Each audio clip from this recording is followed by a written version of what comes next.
security is based on people, process, and technology. You guys have all heard that. No big deal. Social engineering allows us to identify weaknesses in people. Have your staff been trained to protect the passwords? There was a recent study that somebody was giving away chocolate and people would give their passwords away. Isn't that cool? Also, it helps you identify weak processes. As an example, have your people been trained not to publish those private confidential documents called network diagrams or discuss with a reporter? Hey, you don't want to give out your IP addresses or even talk about what version of firewall you have. It's a common social engineering attack. Also identifies weaknesses in technical controls. Hijacking backup tapes. I don't think anybody's heard of any of those recently, have you? Laptop thefts. That never occurs. Okay, why a social engineering engagement has really come to the front is because of the law. Sarbanes-Oxley 404, we need to validate our processes. HIPAA, FISMA, GLB, many others. Quick example. A lot of organizations map these social engineering assessments into these. Let's talk about the type of social engineering. The first one is I am the president of the company. I'm in Europe. I need access to this system now. Can you please give me a password? I've locked myself out. It works. Also likes similarities. One of the techniques is to call up and know something about the company, a news item. Or the sports team in the local area. Hey, how's the football team going? Whatever. People, the social engineer will ask those kind of questions in the conversation. And also interest in other people. This is called a TENS attack. This is when a good-looking male or female tries to convince you to give up information. Unfortunately, it works. Reciprocation, which is, geez, you're just so helpful. You could help me just a little bit more and give me your password. Yeah, okay. That works. In gaining favor, hey, I know the manager, and I'll make sure I put a good word in for you when you give me your password. Just giving some examples. We also have consistency, which is, this is my job, this is the way I do it. This is very common calling up as an IT person into the non-IT world. Hey, look, this is just my job. My job is security. You need to take care of this for me. I'm sorry, I have to ask for your password. That's what I do. Social validation, following what others are doing on the team. Hey, I talked to somebody else. They said, you're the person that would give me a password. Can you take care of that for me? And also, scarcity. Winning a prize. That's a very scary one, to call up and see email from somebody. Hey, click on this link and win a, $100 from Amazon.com. Or take that golf magazine book and take the CD out, plug it into your computer, and sign up for Big Bertha. How do you know that that's something that's trusted? And also to get your name in the press, on the news, on whatever. That's another strategy that's currently used. Okay, practical traits which make social engineering possible. Not my job. I don't know what to do. Let me give you this information. Go away. Chances of gaining favor, trusted relationships, moral duty. That's always a fun one. Guilt, identification, desire to help, and cooperation. Okay, possible legal problems when you're performing assessments. One is misrepresentation, fraudulent purposes, illegal interception of data, possessing specific types of data, illegal use of tools, illegal use of devices. Probably the biggest thing here is before you do an engagement, make sure you know the country, state, and local laws that are appropriate. Find a lawyer, talk to them. I'm not a lawyer. I don't even play one on TV. Okay, let's talk about the process because that's even more fun. Okay, the industry has a problem. You guys may or may not have seen it. Organizations need assessments, but there's no apples-to-apples comparisons out there, is there? Can you actually say, provider A can provide me the same solution as provider B? We don't know. We don't have any apples-to-apples comparison. And also, many of the assessments that we're seeing right now in the domain, social engineering, and pretty much everything else, we have inconsistency of the assessments themselves. One day, you'll get somebody that provides you one sheet of paper and go, here's your whole assessment. That's great. And other days, they bring in the big UPS truck and they take all the boxes and they put them around your desk. Another problem with organizations performing assessments, there's no way of showing the competency of how good you actually are to perform these type of things, except for prior work. And also, competency and consistency is based on just a few users. A lot of organizations that perform assessments, it's based on one or two people's experience. If they go away, are you going to get the same type of result? I don't know. So what we did to go through this process to try to get consistency, we did something called InfoSec Assurance Capability Maturity Model, IACMM. It was based on the Carnegie Mellon CMM model.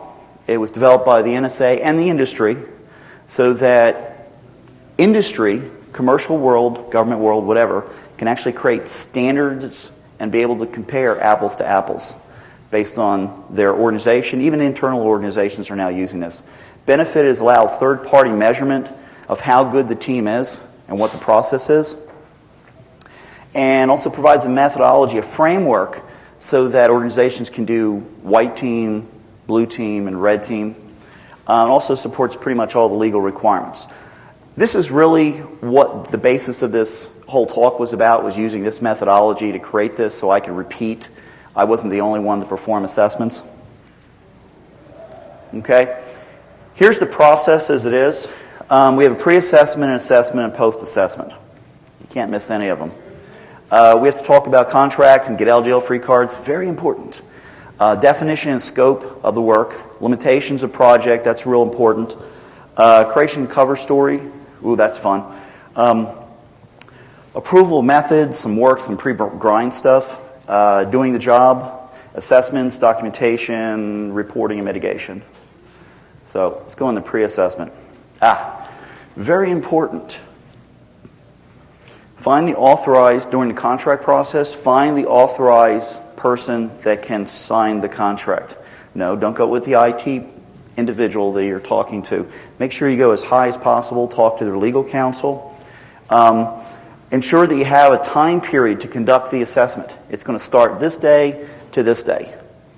Also define what the report's going to be. Is it going to be very detailed? Is it going to be less detailed? I mean, that's something that they're going to ask you about. And also make sure you have a get out jail free card. One of the things I use is a code word, Chris Jones, when I'm performing assessments and my people are performing assessments. And by the way, there's no Chris Jones in here, is there? Okay, just checking. We create that so as we're going through the process and anybody says, well, who are you? We say Chris Jones. And that's a trigger word for management to go, the guy's got caught. Also helps you them to show up and bail you out. Also preparing the documents. Make sure you have contact names, numbers, cell phone numbers. Have every number possible that you can reach. Make sure you carry 2 cell phones because one doesn't do. Okay. Then we go into scoping of the work itself. We have to define, are we going to do physical? Am I going to show up as a delivery guy? Ooh, real fun one. Delivery guy delivering flowers to a woman that you find on the internet for a company. You know they let you in a lot of places? It's pretty scary. Also pizza. Pizza guys get in. Employee smoking area. If an organization has a smoking area, there's a good chance that if you're a smoker too, they'll let you in the door. Vendors, hey, I'm this company. I provide you your routers. I'm from the company that makes your operating system, whatever it is. And also bribes. Here's $10. Can I get in? You've got to define if that's part of the scope. You also have to define if you're going to use telephony at all. Are you allowed to use external addresses when you're performing it, if you're making calls? Can you block the caller ID? Can you change the caller ID? Those are questions you're going to have to ask, and spoofing is very easy on caller ID. Are you going to perform it internally? I had a bunch of assessments for 2 months that literally they brought me into the IT and I did everything from inside. And then, can you use the internal voicemail? If you find a vulnerability within a voicemail box, can you turn around and create yourself a voicemail? I mean, this is what a bad guy would do. Mail. Are you allowed to send paper? Are you allowed to send email? What can actually be sent? Can you send a fax to the organization? Any person in the organization. Also, email. Can you put attachments? Can you do links? One of the common things, like I said, is a golf magazine. Upper management love golf. Take a CD out. Basically, a Trojan horse can be sitting in it. Also, the level of intensity. Are you able to really turn up the pressure on somebody and yell at them or not? Those are questions you have to ask. Okay, types of attacks. A plausible personal request. Hi, I'm IT, and we're having a problem, and we're trying to find out what the IP address of your system is. Can you provide that for me? Sounds pretty innocuous, right? Well, while you're there, let me show you how to use this ifconfig, IP config thing, and find out what your default gateway and your subnet mask is, and your domain, and all your other information. Oh, and by the way, now that you're there, let me help you fix your system. Give me your password. It seems all plausible. Also, just ask a few questions. Hey, I've got a question. Do you know the phone number for so-and-so? Well, do you know this person's phone number? Well, tell you what, why don't you just send me the book? Why don't you just email me all the email addresses and the contacts in the company? And also, really interesting email, a piece of email coming from the corporate officer. And also Trojan horses, which are pretty simple to implement. You want to have a limitation, days, where you're going to be on each site, and how much money you're going to make, because that's good. So it pays for a Red Bull. Okay, the next piece you want is a cover story. Because when you're on the phone, when you're talking to somebody, they're going to inevitably ask you questions. So, where are you from? I'm from right down the street. I'm on Main Street. I have a place right behind so-and-so. Where do you work? Do you work for the IT department? Do you work for security? Do you work for whomever? You have to define a real good cover story. And what do? You have to actually define, are you a contractor working for the company? Are you a full-time employee? If you're a full-time employee, you better know something about that organization. Okay? After you've defined your scripts and your cover story and you've done all your documentation, you then have to make sure it's all written down. And you go through your customers management and your legal counsel. I know of one organization that did some social engineering engagements, did not go through the legal counsel, and ended up in some pretty, they didn't do very well. Also discussed the political implications. What if the CEO's secretary's information is available on the internet? Is the CEO going to be really upset if you turn around, socially engineer her to get the password? I know, yes, get signatures. Okay, then what we do is the pre-grind work. We go out to the internet. We use Google. We look for phone numbers. Very easy. 904-0000, you put the extension, hyphen 0000 to, the number and put 9999. See what phone numbers come up. It's real interesting. You can get a whole block of numbers that way. Take a look at the contacts, the titles, the interests. Start Googling. Use the Usenet News Google. Take a look at some of the old websites. You're going to find all kind of things. Find out where the local restaurants are. Pull the Google Maps up. Figure out where the local restaurants are so you can stand around. People have their badges on most of the time. They don't know to take their badges off. Okay. Telephones. You can make a call and find out once you have the phone number block to say, hey, Can you help me with this? And also satellite maps. If you're going to be on site, you want to know where the smoker lounge is. You're going to want to know where the parking lot is. You're going to want to understand the whole layout. Now for the fun stuff. Doing the actual work itself, make sure you know your cover story. Be prepared to answer questions.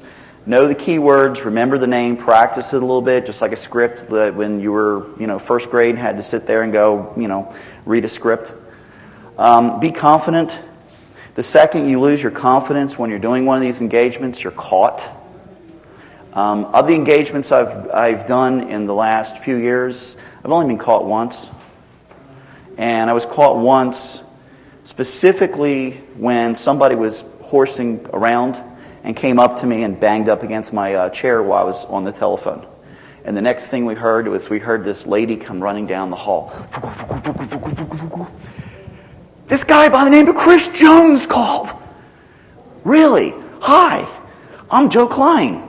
But I want to talk to Chris Jones. Anyway, it was pretty interesting. She was the only person that caught me. I did 2 months, every other, two-day assessments and got into everything. It was pretty scary. Have confidence and look the part. If you're going to be the flower guy, show up in flower guy stuff. If you're going to be the MCI guy, don't show up in the sprint like uniform. Doesn't work. Okay, documentation. You need to document everything. As part of the assessment, you need to write down, I started the assessment at this time and this date, and I was sitting here, and it was from this particular phone number, and here's what we discussed. We went through the script. Here's the changes in the script that we had to perform, and here was the goal that we achieved. Very, very tedious. A lot of writing or a lot of typing. Consider using forms if you're on doing a physical assessment. You're in the building or trying to get into the building. Use a BlackBerry PDA to actually start. Use a phone. Use something so you have an audit trail. Okay. When things go wrong, plan B. Things inevitably go wrong. You need to be prepared for these because plan B in some cases will get you shot depending on the type of assessment you're working. Okay? Minor problems, somebody starts questioning you, use your cover story. They stop you, use the cover story. If they push you a little bit, say, oh, okay, here's my get out of jail free card. Here, call these people. If you've been discovered and things get real hairy, pull out the get out of jail free card, make sure they have it in their hands. If they have guns, tell them what you're going to do or have them take it out. Then we get into the post-assessment itself. Okay? We have to literally create 2 reports. And the reason we create 2 reports is let's not hold the people accountable for lack of training or the lack of process in an organization. And the second reason is we really want to be compliant with Safe Harbor EU laws. You can't actually associate the vulnerability to the person. It's usually the process that's broke. So what you want to do is, under the process and discovery, you want to take all that documentation you created initially, and you want to define what your methods are. You want to make sure that you document everything you've done. You want to go through and any documents discovered, because you may walk into an environment and say the objective is to get into a data center. How do you validate you're there? Pick up a printout that's been sitting there or next to a fax. Identify the weaknesses. Actually discuss, the guard, I'm a white guy, and I have a badge that has a black woman on it. Okay? The guard let me in with this badge. You want to document that. And by the way, that works. It's really scary. Recommend mitigation. Majority of the time, it's changing an organization's processes and doing better education. This is hard stuff, right? It's pretty boring, actually, but from a training standpoint. But it's easy to fix from a security standpoint. The second, report. Identify the actual target names and contacts in case you have to go back and reference that information. Disclosure in this report, by the way, again, can get somebody fired, demoted. which can get you in some hot water with HR for the organization, put you into some legal hot water. And also it's against the EU privacy laws. Okay, mitigation. Mitigation has to do with hiring. One of the common social engineering techniques is to go for an interview. They'll let you in. Ask questions. Tell them, yeah, I'm going to come back in. As a well-known company got hacked pretty well by an internal person. They went in as a system admin. They never did the background check. Came in as a system admin, got root. 2 weeks later, quit. He had root. Make sure you have escorts. You don't want people walking around and picking up your printouts. Who knows where they're going to go. Make sure you have vendor and visitor. Make sure you have badging, and the badging makes sense. You know, red badge might be visitor. Blue badge might be IT access. Green badge might be other accesses. Consider having camera and recording. That way you have some way, kind of an IDS, so you can validate later. Educate people on tailgating. A common attack is the smoking lounge. You go up to the smoking lounge, usually with a box that says heavy. You can get at the store that's empty. Put your laptops and stuff in it. You take some water, you throw it in your face so it looks heavy. And you walk in, and you go stop at the smoking lounge, drop the box, and say, hey, can I have a smoke? Start chatting with them. Can you open the door for me when I go in? Pick up the box, and they let you right in. Okay, document handling. Make sure documents have some kind of level of classification.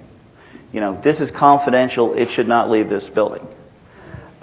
Make sure you have shredders. A common thing that we found during assessments is that organizations will have a box next to the shredder because somebody doesn't actually want to shred. And that box has all the confidential information. Make sure people know how to shred. Discuss the confidential information outside the office. Don't turn around and leave network diagrams on a table in a local restaurant. You know, watch your phone directories, your security devices used. When a vendor calls up and says, hey, what kind of firewall do you use? Yeah, wow, that's pretty cool. There's a vulnerability in that this week. What kind of, IDS do you use? I can get around that. Those are all things that the bad guy is going to be asking himself and trying to find information on your systems. Sign into the building in more secure areas. Actually have a sign-in so you can keep control of the situation. Make sure you have malware, anti-malware tools, spyware, viruses. It helps. It doesn't totally protect it. There are ways of creating things like this that are targeted that make it really difficult to protect against. And unauthorized software. Do you guys remember Whack-A-Mole? Had a Trojan in it. Users loved it too. I can get all them little guys, hit them on the head. Security procedures. Make sure you have an incident handling. What happens? Do you have a policy in place or procedures or something? If somebody calls up and starts asking this question, do you have a procedure to deal with that? Do your users know who to call? Do they call security? Do they call physical security? Do they call their management? Where does it stop? The telephone system itself, many times voicemail has default passwords on it. Once somebody can gain a foothold on a voicemail, they can be considered trusted in that organization, even if they call from outside. A good example of that is, hey, I'm having a problem. I'm outside the office. I'll be in about 30 minutes. Can you leave, the password on my voicemail box? And here's my voicemail box. Most users will say, yes, I trust that because it's an internal resource. Out-of-office messages. What a great thing to do from an outside person. To be able to find out that, Jane and Joan are the ones responsible for Mike's voicemail. And calling up and said, hey, Mike told me to call you. Can you give me some information? That really should stay within the company. Also install DID, direct indial, so you can do traces. And control your long-distance services so people can't bounce in and out of the country while you're doing it. Email systems. Out of office, I'm sorry. The CISSP list around Christmas is funny to watch. All the people with all the out-of-office messages that are CISSPs or other lists that somebody posts, and next thing you see, oh, I'm out of the office for the next 2 weeks, and here's all the people to call. It's pretty bad. And also, anti-malware, make sure that's in place. Okay, good physical security, inside and outside. Some organizations have cafeterias. Do the cafeteria workers have to actually sign in themselves, use the same card system? Or did they decide, this is too much hassle? A lot of organizations will leave the cafeteria door open so people can go in and out. Marked documents sensitive, again, a mitigation. Signage on all doors. Cameras aren't allowed, telephones allowed, your computers are going to be checked on the way in. This is all physical security stuff. And close your smoking lounge. The smoking lounge is a great idea for the smokers, but it's also a bad idea for security. And periodic audits, go through and have somebody look for these type of things, either internally or externally. Post-assessment. Security awareness. As boring as it may be, yes, security awareness does help in this situation. Teach them how to recognize the signs. I don't know this president's name. Let me look you up on the GAL. Let me look you up in the directory.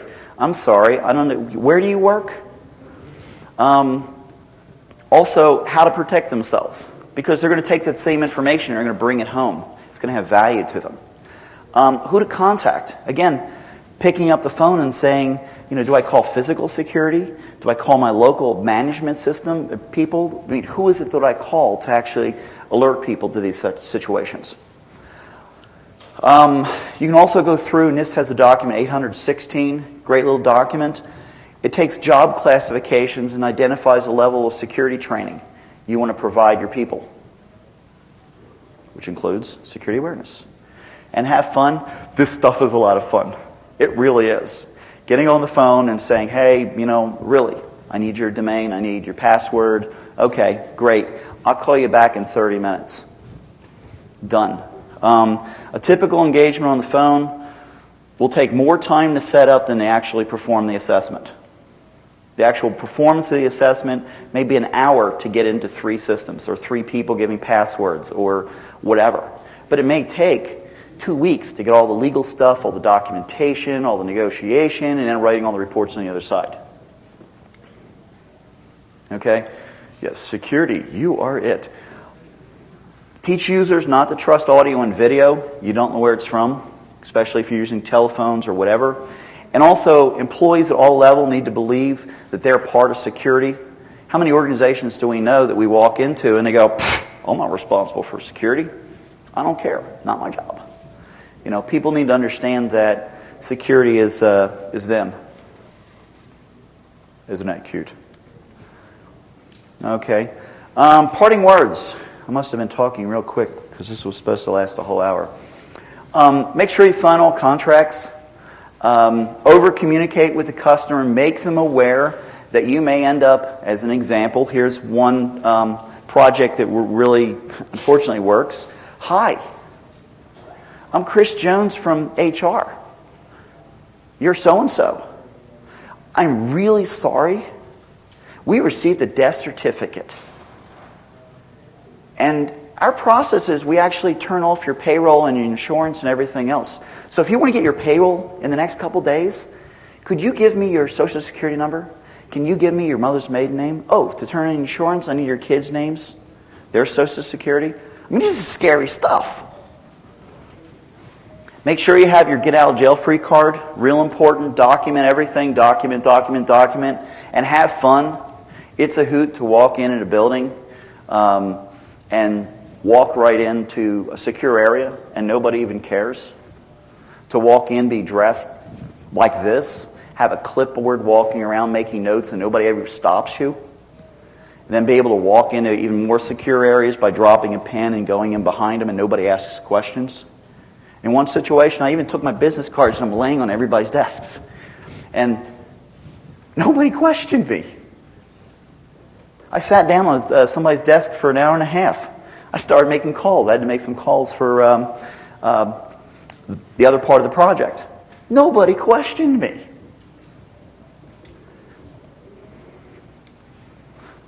Okay, where to find references? Definitions, ICMM, Security awareness. Oh, one other security awareness. If you're an InfoGuard member, you can gain access to some of the DISA security awareness training, which is good and it's free. Or if you're Govies. Also, a lot of great research on Black Hat and SANS and DEF CON and CERT and other things on social engineering. Okay, so what we did was talk about the definitions, that this is conning and not manipulation of society, the process itself, the pre-assessment, the assessment itself, which, like I said, is a lot of fun, post-assessment, parting words, and references. Any questions? Did I get this done in 30 minutes? Did I talk that fast? Do you guys have any questions? Can we get your presentation on, is that coming on the CD? Yes. Yes. Will anybody be performing social engineering projects? Any hands? Well, I have a question. Please. So, what's a good way to talk to your management into believing that you should do this at your own company? You know, sometimes it's hard to sell lots of things up because they don't make money. Okay, the question is, how do you talk or convince management that it's important to test the processes and the people? Okay? There's so much press out there right now about, as an example, a well-known Australian organization had a couple people walk in with badges that were faked and walked out with a mainframe. Okay, whoa. Do you think they noticed? Maybe the big hole between the cables? Those are questions you've got to provide them the examples of it. The other thing is, what's the impact of a social engineering engagement, a project, if somebody actually gets in? They become a trusted insider. How bad can a trusted insider hurt you? It's pretty bad. Saw a question over here. Social engineers always tend to win. What training methodologies for preventing this actually work? Okay, reframe that, please. A lot of the social engineering methodologies work every time you go in, time after time. You use the same attacks on the same people that you succeed. Do you have a training methodology that helps people actually get the message and remember the message over time so that they can resist? Is there a training methodology for mitigating social engineering attacks? Yes, there is. That NIST document really helps. If you go to US CERT, they put out these user awareness emails every month. I set them up so that they're automatically mailed in some organizations every month, so somebody will learn something new, or every week. Okay? Other things is provide CDs. Make it. There's posters that you can print out that are free. Put up on the wall. Have it discussed during a business meeting. Once a month, once a quarter. Make people aware of these kind of things. Make it consistent. One of the things some organizations do is they'll print notepads or little desk gimmies, and they'll give it to their users. Be aware of this. So another question over here. Hi, Joe. Just after you sent emails out to make people aware, so they get conditioned and they have a tendency to delete your automatic emails. People get conditioned and things like that. My question is that I think what he's asking, what I would like to know is what other kind of methodology is there besides advertising? Besides beating them? Oh, the question is how do you really convince your users that this is important stuff? No, you can't beat them. That doesn't work. You really have to give examples of it. You have to give examples so people can, as an example, somebody dumpster dove my trash a couple weeks ago. And that gave me a chance to tell my 14-year-old, this is not a good thing. Fortunately, we shred everything, so no big deal. But this basically, he's now talked to two of the parents, that we know and said, you may want to shred, and this is why. Okay, you need to use practical examples that impact them. Do they want their payroll records sitting in the trash can outside, unshredded? Sir? I worked at another organization I was at with a reward system for detecting the exercise. It worked very well. A small monetary reward for people. Even when it wasn't part of the exercise, it's just something you caught. Hey, good job. Way to go. Hey, You're absolutely right. You don't always have to use a stick. You can also use, a carrot. Yeah, actually, the only time I've gotten caught, we went to the manager and wrote the individual up and said, this is a great job. Make sure that they tell everybody, put him in the company newspaper that, hey, this person caught the assessment team. This is very cool. Any other questions? Oh, sir. Two quick questions. One, during verbal engagements like the flower guy scenario, how do you document what you're saying? Because you talk about, you have a script, you run through it. What did you get? What did you come out with? I carry a recorder with me. You have a recorder? Yeah, a little micro recorder so that I can record the whole thing so I can write up the reports. And the other one, during internal engagements, any things you use to prevent someone shoulder surfing you as you're engaging people, possibly going through your script on your laptop and typing up what you get? Is it a concern? I'm automatically paranoid. My back is always against the wall. That's pretty much the best way of protecting that. Basically, somebody watching you going through an engagement. Yes, and it's very funny to sit in IT and calling the IT people in the cube 3 or 4 away and hearing it ring and hearing them pick up. That is very strange. Oh yeah, let me tell you about that. Can I email you the network diagram with all the IP addresses? Wow, cool. Any other questions? What was the most obvious cover story you used that you actually got away with? Have you ever tried using one that was just Oh, obvious cover stories? that you should have been caught, but you actually got away with it? I'm just curious what the wildest. I have a meeting with the management, and I used their name, and they said, okay, sign in. Okay. And that really became, they had a guard that wasn't trained to specifically ask for ID, check bags, just typical physical stuff, physical security type stuff.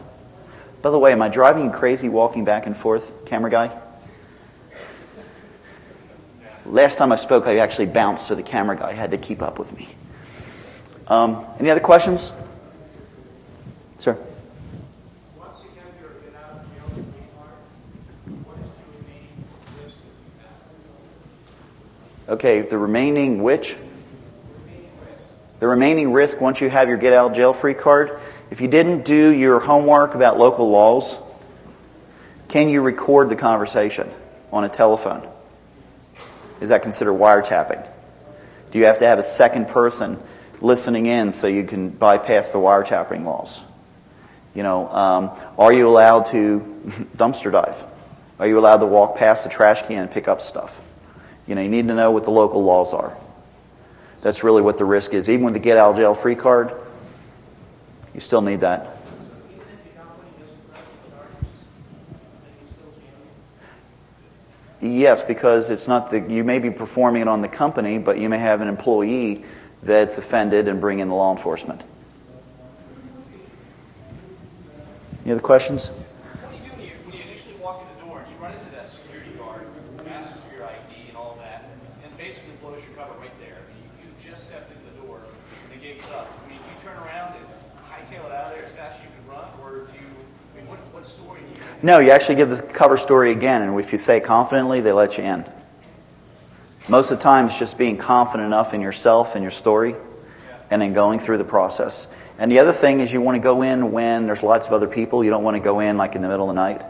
You may want to go in at 8 o'clock or 7:30 when everybody's walking in because the guard's just going, okay. But again, if he stops you, right there, you're caught dead in your tracks. You really have to have your plan B story as you're going in. You have to have that actually set up. But if he pulls weapons, that's usually when, get out of jail free card? I'm cool. Any other questions? I don't think there's any difference with the gender of the person performing the engagement time with male guards, females that don't get any. Is there a difference between gender? Yes, there is. Okay. If you have an engagement that's going to be primarily female, a guy that is confident with himself makes a big difference. And women, we know they hack us all the time. You know that, right? Okay. Women can get away with all kind of things. It's incredible. In fact, I'm doing he said, she said, social engineering in December, where I have a female social engineer talking about the opposite side, how to social engineer guys, and some of the differences. The other thing I found out, personally, I have more success talking to women, going in through these engagements, especially on the phone. Physically, it's no problem, but on the phone, I seem to do better with females. But, if you have an area that's primarily male, if the woman's working for your project and she wants to, or is willing to dress up in a bikini top and walk in, guess what? It's worked. It's pretty scary. Any other questions? Well, thank you for your time. Have a good show.